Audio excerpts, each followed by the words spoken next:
சங்கீதம் 45.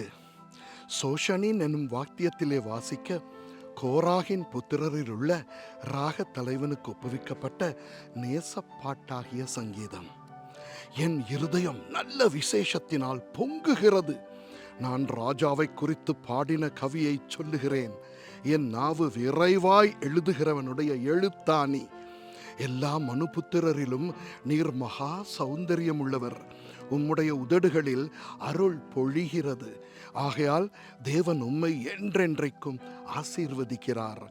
சவுரியவானே, உமது மகிமையும் உமது மகத்துவமும் ஆகிய உம்முடைய பட்டயத்தை நீர் உம்முடைய அறையிலே கட்டிக்கொண்டு சத்தியத்தின் நிமித்தமும் நீதியுடன் கூடிய சாந்தத்தின் நிமித்தமும் உமது மகத்துவத்திலே ஜெயமாக ஏறி வாரும். உமது வலது கரம் பயங்கரமானவைகளை உமக்கு விளங்க பண்ணும். உம்முடைய அம்புகள் கூர்மையானவைகள்.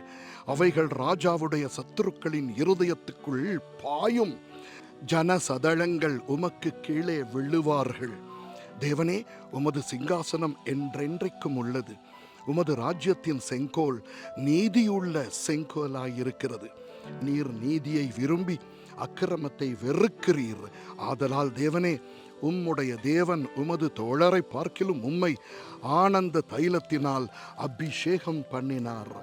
தந்தத்தினால் செய்த அரமனைகளில் இருந்து புறப்படுகையில் நீர் மகிழும்படி உமது வஸ்திரங்கள் எல்லாம் வெள்ளைப்போளம், சந்தனம், லவங்கம் இவைகளின் வாசனை பொருந்தியதாயிருக்கிறது.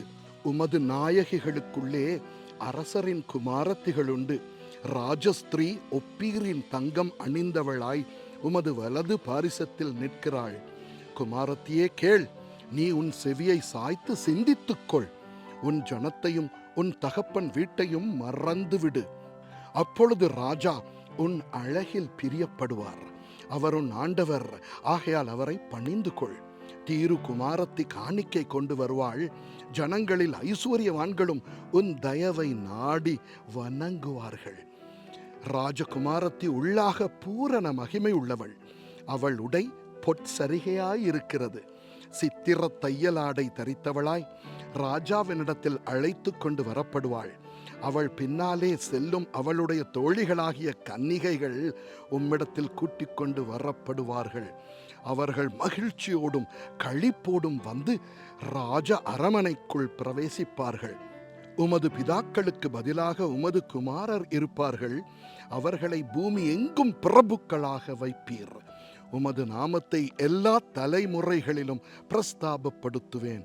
இது நிமித்தம் ஜனங்கள் உம்மை என்றென்றைக்கும் உள்ள சதா காலங்களிலும் துதிப்பார்கள். ஆமென்.